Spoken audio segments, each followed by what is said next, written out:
तो आज का अपना टॉपिक है वैद्युत द्विध्रुव, जो क्लास 12 की फिजिक्स का पहला चैप्टर चल रहा है। तो आज हम बात करें वैद्युत द्विध्रुव को समझने की। तो वैद्युत द्विध्रुव क्या चीज है, एक बार उसको डेफिनेशन में हम देख लेते हैं, परिभाषा में देख लेते हैं। जब समान परिमाण के दो विजातीय आवेश एक दूसरे से अत्यंत अल्प दूरी पर स्थित होते हैं तो इस निकाय को वैद्युत द्विध्रुव कहा जाता है। मतलब देखिए, जब समान परिमाण का मतलब हो रहा है कि आप जो भी आवेश लेने वाले हैं उन आवेशों का मान इक्वल होना चाहिए, बराबर होना चाहिए। जैसे इसका मान मान लीजिए मैंने ले लिया 4 कूलम, तो उस आवेश का मान भी होना चाहिए 4 कूलम। फिर दूसरी बात इसमें क्या बोल रहा है कि वो आवेश कैसे होने चाहिए, वो विजातीय आवेश होने चाहिए। विजातीय का मतलब होता है एक धनावेश पॉजिटिव चार्ज होना चाहिए और एक ऋणावेश माने नेगेटिव चार्ज होना चाहिए। और जब ऐसे आवेश, एक धनावेश और एक ऋणावेश, समान परिमाण के आवेश एक दूसरे से बहुत कम दूरी पर बहुत पास पास में रखे हों तो इस निकाय को ही हम नाम देते हैं क्या, वैद्युत द्विध्रुव, इलेक्ट्रिक डाइपोल। तो शायद समझ में आ गई होगी परिभाषा कि जब ऐसे आवेश जिनके परिमाण बराबर हो, साथ ही वो विजातीय हो, मतलब एक प्लस हो और एक माइनस हो, और ये ऐसे आवेश जब एक दूसरे से पास पास रखे होते हैं तो इस निकाय का नाम रखा गया है वैद्युत द्विध्रुव, इलेक्ट्रिक डाइपोल। अब जैसे मान लिया जाए हम दो आवेश ले लेते हैं और वो आवेश एक Q है तो ये भी Q ही होगा, एक प्लस में होना चाहिए और एक माइनस में होना चाहिए।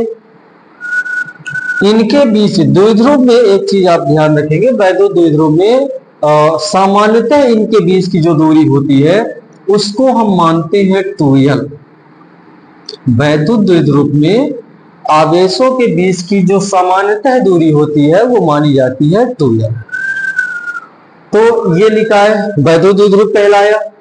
इसके बाद कुछ इसके उदाहरण हम आपको और दिखा देते हैं। इसके कुछ एग्जाम्पल हैं। वो एग्जाम्पल है जैसे कि हो गया आपका HCl के अणु, HCl के अणु। HCl के अणु कैसे होते हैं, HCl के अणु ये और इस तरीके से रखे होते हैं।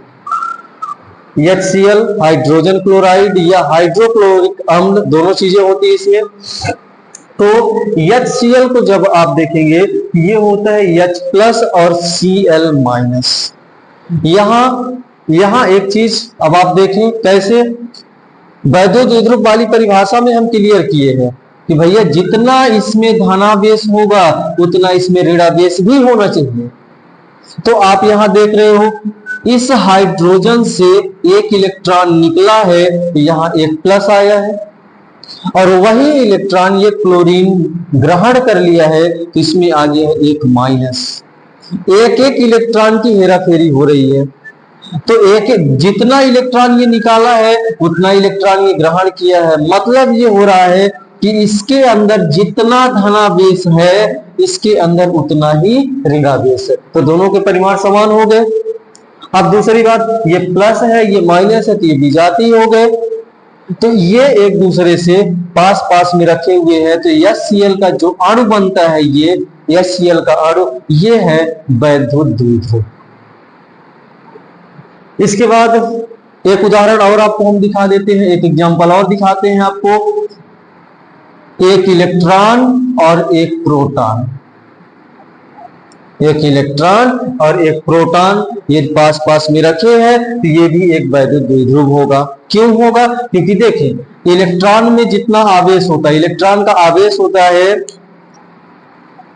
1.6 × 10⁻⁻19 कूलम, और वही चीज प्रोटॉन का भी होता है, 1.6 इंटू 10⁻19 कूलम। दोनों में आवेश समान होता है। और इलेक्ट्रॉन का जो आवेश होता है वो होता है ऋणावेश, और प्रोटॉन का जो आवेश होता है तो वो धनावेश होता है। तो इसका वैद्युत द्विध्रुव कैसा बनेगा? यहां यदि इलेक्ट्रॉन रख दे, यहां यदि हम प्रोटॉन रख दे, तो ये निकाय भी, ये जो समूह बन के तैयार हुआ, ये जो सिस्टम बन के तैयार हुआ है, ये भी वैद्युत द्विध्रुव ही कहलाएगा। क्यों कहलाएगा? क्योंकि यहाँ पर दोनों का आवेश बराबर है, दोनों के आवेश के परिमाण बराबर है, साथ ही एक माइनस चार्ज है, एक पर प्लस चार्ज है। और वैद्युत द्विध्रुव की परिभाषा तो यही कह रही है कि अपने के आवेश कैसे होने चाहिए? विजातीय होने चाहिए, और उनका परिमाण समान होना चाहिए। परिमाण तो इलेक्ट्रॉन का परिमाण प्रोटॉन के परिमाण के बराबर है, यहां आप देख लिए। साथ ही ये प्लस है और ये माइनस है, तो ये दोनों विजातीय भी है। तो इस सिस्टम को हम नाम देंगे क्या? वैद्युत द्विध्रुव। ऐसे बहुत सारे उदाहरण होते हैं। इसी प्रकार से आपके अगला उदाहरण आप देख सकते हो, H2O के अणु होते हैं। H2O यानी पानी के अणु भी वैद्युत द्विध्रुव का ही उदाहरण है। NH3 अमोनिया के अणु, ये भी वैद्युत द्विध्रुव का ही उदाहरण। तो वैद्युत द्विध्रुव की और भी से बहुत सारे उदाहरण हो सकते हैं, होते ही हैं। तो ये हो गई परिभाषा और ये उनके हो गए उदाहरण। अब इसके बाद का जो एक टॉपिक है, इसी का टॉपिक है, इससे मिलता जुलता ही टॉपिक है, वो टॉपिक है आपका वैद्युत द्विध्रुव आघूर्ण। लेकिन वैद्युत द्विध्रुव आघूर्ण को पढ़ने से पहले हम एक चीज और इसमें आपको दिखा देते हैं, शायद कि ये समझ में आ गया होगा आपके। इसमें कुछ चीजें और होती हैं, क्या होती हैं वो आपको हम दिखाते हैं। ये जो इनके बीच में रेखा खींची जाती है, वैद्युत द्विध्रुव में आवेशों के बीच की जो रेखा खींची जाती है, इस रेखा को बोला जाता है द्विध्रुव अक्ष।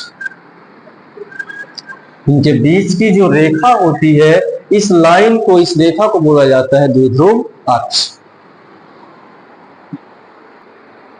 अब हम इससे ही मिलता जुलता टॉपिक है, उसका नाम है वैद्युत द्विध्रुव आघूर्ण। तो वैद्युत द्विध्रुव आघूर्ण को भी यहां साइड में हम इसको देख लेते हैं। इसको अभी मिटाएंगे नहीं, इसको लिखा रहने दे, इससे संबंधित है तो इसी में हम उसको समझा देते हैं आपको। वो है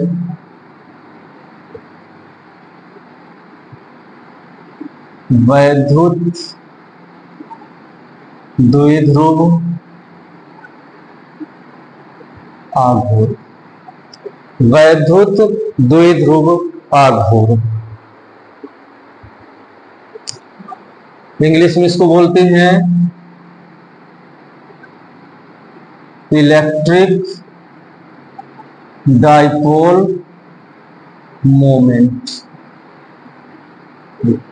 इलेक्ट्रिक डाइपोल मोमेंट। तो पहले इसकी हम डेफिनेशन देख ले, परिभाषा देख ले। इसकी परिभाषा कहती है कि किसी वैद्युत द्विध्रुव के एक आवेश और उनके बीच की दूरी के गुणनफल को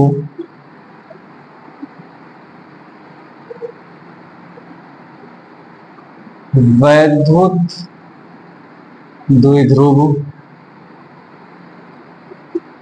आघूर्ण कहते हैं। यह है इसकी परिभाषा। वैद्युत द्विध्रुव आघूर्ण यानी इलेक्ट्रिक डाइपोल मोमेंट, इसकी डिफिनेशन परिभाषा कहती है कि किसी वैद्युत द्विध्रुव के एक आवेश और उनके बीच की दूरी के गुणनफल को ही वैद्युत द्विध्रुव आघूर्ण कहते हैं। तो ये चित्र अपना बना हुआ है, इसी में हम आपको इसे समझा देते हैं। तो सूत्र के रूप में इसको फार्मूले के रूप में लिखते हैं तो क्या बनेगा, इसका फार्मूले के रूप में यदि आप लिखोगे तो वो बनेगा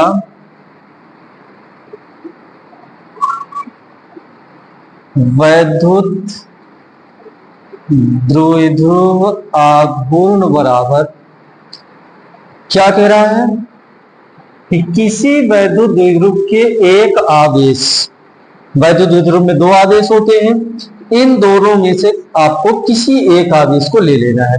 तो आप कोई भी आवेश ले लें।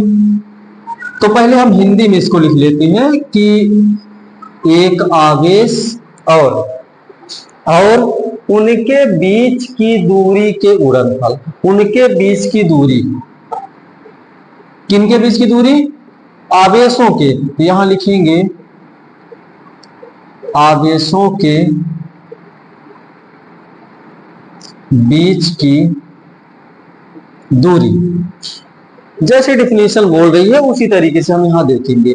तो कह रहा है कि किसी वैद्युत द्विध्रुव के एक आवेश और उनके बीच की दूरी, आवेशों के बीच की दूरी के क्या बोलता है, गुणनफल, यानी ये हो गया गुणनफल को ही बोला जाता है वैद्युत द्विध्रुव आघूर्ण। यानी किसी वैद्युत द्विध्रुव के एक आवेश और आवेशों के बीच की दूरी के गुणनफल को बोला जाता है क्या, वैद्युत द्विध्रुव आघूर्ण। अब वैद्युत द्विध्रुव आघूर्ण जो होता है उसको प्रदर्शित करते हैं हम स्मॉल p से, वैद्युत द्विध्रुव आघूर्ण को प्रदर्शित करते हैं हम स्मॉल p से। साथ ही एक चीज याद रखेंगे आप कि जो वैद्युत द्विध्रुव आघूर्ण होता है वह एक सदिश राशि है, ये एक वेक्टर है, इसके ऊपर हमें तीर का चिन्ह लगाना पड़ेगा, उसको वेक्टर बताना पड़ेगा। तो वैद्युत द्विध्रुव आघूर्ण एक सदिश राशि होती है। दूसरी बात, इसमें सदिश, इसकी दिशा, अब चूंकि सदिश है तो इसकी दिशा भी देखनी पड़ेगी। तो वैद्युत द्विध्रुव आघूर्ण की जो दिशा होती है वो होती है, यानी वेक्टर p की दिशा कैसी होती है, ऋणावेश से धनावेश की ओर, ये होती है वैद्युत द्विध्रुव आघूर्ण की जो दिशा होती है वो होती है ऋणावेश से धनावेश की ओर। यानी यदि इसमें आप देखोगे तो ये ऋणावेश है, ये धनावेश है, इसकी दिशा होगी कुछ इस तरीके से, माइनस से प्लस की ओर होती है। तो चले इसका हम सूत्र बना ले आगे का।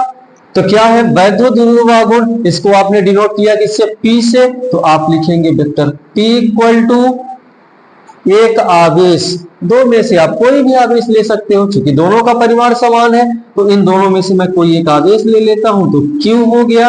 और आवेशों के बीच की दूरी, तो आवेशों के बीच की दूरी आपने कितना माना, 2L, तो ये हो जाएगा 2L। तो P इक्वल टू क्या निकला, Q इंटू 2L। ये फार्मूला हो गया किसका, वैद्युत द्विध्रुव आघूर्ण। ज्यादा इसमें परेशान नहीं होना है, पर वैद्युत द्विध्रुव आपको पता है तो उसी के आधार पर ये हो जाएगा वैद्युत द्विध्रुव आघूर्ण। वैद्युत द्विध्रुव आघूर्ण में है क्या चीज, भैया आपके पास जो वैद्युत द्विध्रुव है उसका कोई आप एक आवेश ले लें, उनके बीच की दूरी का उसमें गुणा कर दे, मल्टीप्लाई कर दे, तो आपका निकल आएगा वैद्युत द्विध्रुव आघूर्ण।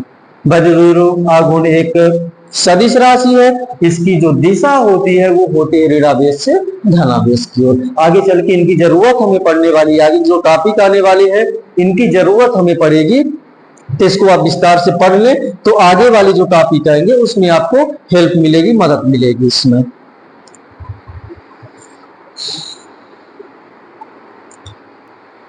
अब हम बात कर लें वैद्युत द्विध्रुव आघूर्ण, चूंकि एक भौतिक राशि है तो भौतिक राशि जितनी होती है उनका मात्रक होता है, उनका विमीय सूत्र होता है। तो हम इसके मात्रक की पहले बात कर लें, फिर विमीय सूत्र की बात करेंगे। तो चलिए देखते हैं इनके मात्रक क्या होंगे। तो मात्रक भी निकालने का बहुत आसान तरीका होता है, आपको इसमें रटने की जरूरत नहीं होती है। हर चीज को रट के आप पढ़ेंगे तो ऐसा नहीं हो पाएगा, ऐसे में आप सफल नहीं होंगे। आपको ये रटने की जरूरत नहीं है मात्रक को इनके। देखिए कैसे हम निकालते हैं मात्रक।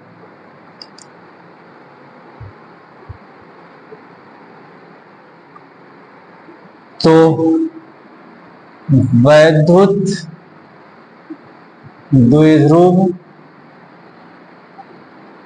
आघूर्ण के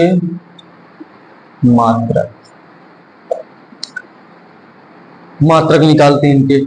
अब मात्रक में क्या है कि आपको एक चीज तो पता होगी, नहीं पता है तो हम आपको बताए देते हैं कि जो मात्रक होते हैं वो मात्रक पद्धतियों पर निर्भर करते हैं। और मात्रक पद्धतियां कितनी है? किसी भी भौतिक राशि की मात्रक निकालने के लिए 4 पद्धतियों का हम उपयोग करते हैं। एक होती है आपकी एसआई यूनिट, एसआई पद्धति। दूसरी होती है आपकी सीजीएस पद्धति। तीसरी होती है आपकी एमकेएस पद्धति। और चौथी होती है एफपीएस पद्धति। 4 पद्धतियों में, किसी भी भौतिक राशि के 4 पद्धतियों में मात्रक होते हैं, लेकिन जनरली सामान्य रूप से हमें केवल दो ही पद्धति की जरूरत पड़ती है, एक एसआई पद्धति और एक सीजीएस पद्धति। केवल इन्हीं 2 का उपयोग किया जाता है। कुछ कॉमन जगहों पर, कुछ राशियों के लिए, विशेष राशियों के लिए इनका भी उपयोग होता है, इनका भी अधिकांश उपयोग किया जाता है, लेकिन आपको सामान्यतः जितनी जगह मिलेगा केवल यही 2 पद्धति, एसआई पद्धति और सीजीएस पद्धति मिलेगी। तो हम इस वैद्युत द्विध्रुव आघूर्ण का मात्रक निकालेंगे एसआई और सीजीएस पद्धति में। तो चले देखते हैं कैसे निकाला जाता है इसका मात्रक। तो मात्रक निकालने का सीधा सा सिंपल सा तरीका हम आपको बताए देते हैं, इसके सूत्र से ही निकल जाएगा। तो इसका हम निकालते हैं तो P इक्वल टू क्या होता है? Q इंटू 2L, ये होता है सूत्र, इसका फार्मूला होता है वैद्युत द्विध्रुव आघूर्ण का। तो P का मात्रक यानी P का यूनिट इक्वल टू होता है Q का यूनिट यानी Q का मात्रक गुणे L का मात्रक, L का मात्रक। अब यही आपको समझ लेना है। Q का मतलब क्या होता है? आवेश। आवेश का मात्रक आपको लिखना है। आवेश का मात्रक एसआई पद्धति में क्या होता है? कूलाम। तो Q का मात्रक हम लिखेंगे किसमें? कूलाम। ये एसआई पद्धति में हो गया ये कूलाम इंटू L। यल का मतलब होता है क्या? यहाँ लेंथ, लेंथ यानी लंबाई, और लंबाई का एसआई पद्धति में जो मात्रक होता है वो होता है आपका ये मीटर। आसान है ये। तो P का मात्रक क्या निकला आपका? P यानी वैद्युत द्विध्रुव आघूर्ण का मात्रक क्या निकला? Coulomb metre. इसको आप ऐसे लिखते हैं, इस प्रकार से आप लिखते हैं कूलाम मीटर। ये इस तरीके से लिखा जाता है। तो उम्मीद है कि आपके समझ में ये आया होगा। अब इसी प्रकार से, ठीक इसी प्रकार से हम आपको दिखा देते हैं, हम आपको बता देते हैं सीजीएस पद्धति का। वो भी आसान तरीका है, उसमें भी आसान होता है, सीजीएस पद्धति भी आसान है। उसको देखिए क्या होता है।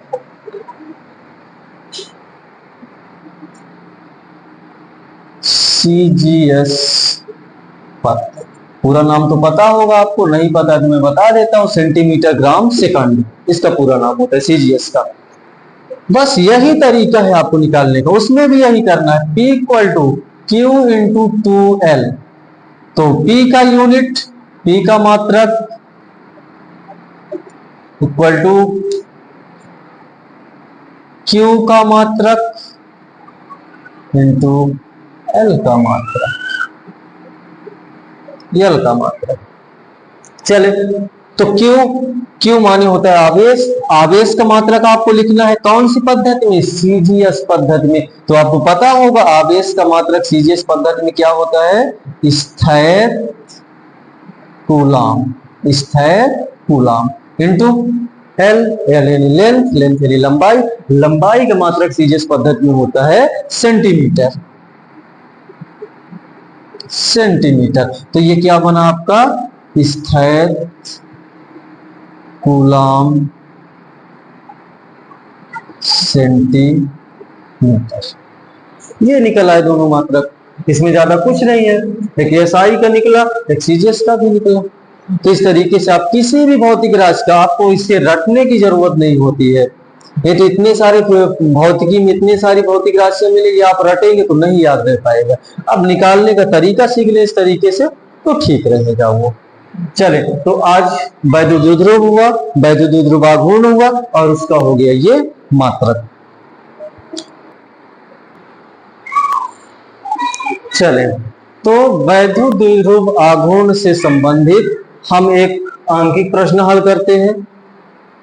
और मेरा क्वेश्चन कहता है कि एक इलेक्ट्रॉन और एक प्रोटॉन एक दूसरे से 1 एंगस्ट्रॉम दूरी पर स्थित हैं, तो इस वैद्युत द्विध्रुव का आघूर्ण ज्ञात कीजिए। तो सवाल है कि एक इलेक्ट्रॉन और एक प्रोटॉन एक दूसरे से कितनी दूरी पर है? 1 एंगस्ट्रॉम की दूरी पर है। तो इस वैद्युत द्विध्रुव का आघूर्ण ज्ञात कीजिए। तो हमें इसके लिए जरूरत पड़ेगी, वैद्युत द्विध्रुव आघूर्ण निकालने की बात कर रहा है तो आपको फार्मूला चाहिए कौन सा? P equal to Q into 2L, ये सूत्र चाहिए। और इस सूत्र में अब हमको निकालना क्या है? P का वैल्यू, P का मान निकालना है। Q और 2L आपके इसी में दिए होंगे, ढूंढते हैं कहां दिया है। तो Q का मतलब क्या होता है? Q का मतलब होता है आवेश का परिमाण, आवेश का मान। तो यहाँ आवेश का मान कितना होगा? क्योंकि क्या है, एक इलेक्ट्रॉन है और एक प्रोटॉन है। यहाँ पर एक इलेक्ट्रॉन है और ये एक प्रोटॉन रखा हुआ है। पहले क्वेश्चन को हम समझते हैं, फिर इसको आगे हल करेंगे। कह रहा है कि एक इलेक्ट्रॉन और एक प्रोटॉन एक दूसरे से 1 एंगस्ट्रॉम दूरी पर स्थित है। ये एक इलेक्ट्रॉन है, ये एक प्रोटॉन है, ये दोनों एक दूसरे से 1 एंगस्ट्रॉम दूरी पर स्थित है। 1 एंगस्ट्रॉम दूरी पर ये रखे हुए हैं। तो इसको हल करने के लिए हम क्या करेंगे? देखिए, तो इलेक्ट्रॉन का आवेश Q का मान हमें पता होना चाहिए। तो Q का मान कितना होता है? 1.6 into 10 to the power -19 coulomb. ये हो गया Q की वैल्यू। अब अपने को चाहिए 2L। तो 2L कितना है? 2L इक्वल टू है कितना? 1 एंगस्ट्रॉम, एंगस्ट्रॉम यूनिट, एंगस्ट्रॉम है। इसको आप बदल लें किसमें? मीटर में। तो इसकी वैल्यू कितनी होती है? 10 to the power -10 metre. 10 to the power होती है -10 मीटर। Q की वैल्यू होती है 1.6 इंटू 10 टू द पावर -9।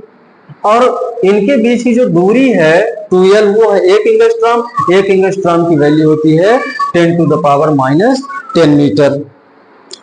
बस हो गया। अब क्या है, आपको इसमें रख देना है। हो गया, तो रखते हैं। तो P इक्वल टू क्या हो जाएगा? Q कितना है? 1.6 टू 10 टू द पावर -19 हो गया। मल्टीप्लाई करना है तो ये मल्टीप्लाई हो गया। 2L की वैल्यू कितनी है? 10 टू द पावर -10। बस इनको आप हल कर दें, आसान सा हो जाएगा। तो ये तो आपका 1.6 ही रहेगा मल्टीप्लाई करने पर। इनका मल्टीप्लाई हो जाएगा, तो इनका होगा तो ये तो आपसे आता होगा, नहीं आता है तो सिंपल सी बात है, इनको आप लिख लें। देखिए, इनमें गुणा हो रहा है, मल्टीप्लाई हो रहा, इनका बेस समान है। जब बेस समान होता है तो इनकी जो पावर होती, घात होती है, वो आपस में जुड़ जाती है। कहने का मतलब ये है कि गुणा में यदि आधार बराबर होता है तो उनकी घातें जुड़ जाती है। तो ये दोनों माइनस माइनस है तो प्लस होगा, जुड़ेगी ही। तो कितना हो जाएगा? -29। ये हो गई P की वैल्यू। तो एक इलेक्ट्रॉन और प्रोटॉन यदि एक एंगस्ट्रॉम दूरी पर रखे होंगे तो उनके द्विध्रुव आघूर्ण का मान होगा 1.6 इंटू 10 टू द पावर -29। हाँ, इसके आगे आपको मात्रक लिखना है, तो अधिकांश आप लिखेंगे कौन सा? SI मात्रक क्या होता है? Coulomb metre. ये लीजिए, ये निकल आया एक इलेक्ट्रॉन और प्रोटॉन के बीच का द्विध्रुव आघूर्ण इतना होगा, ये उसका मान होगा। तो चलिए, उम्मीद करता हूं आपको समझ में आया होगा। वैद्युत आघूर्ण, उसका मात्रक निकलवा दिए है, उसका फार्मूला, और ये उसका उससे संबंधित एक आंतरिक प्रश्न था, उसको भी हम दिखा दिए। अब आगे आपका जो टॉपिक आने वाला है वो टॉपिक होगा इस वैद्युत द्विध्रुव से ही संबंधित है, इसलिए आप उस टॉपिक को पढ़ने से पहले आप इसको एक बार जरूर देख लीजिएगा, इसकी तैयारी आप कर लीजिएगा। तो अगले वीडियो में हम इसके आगे का टॉपिक तैयार करेंगे। ठीक।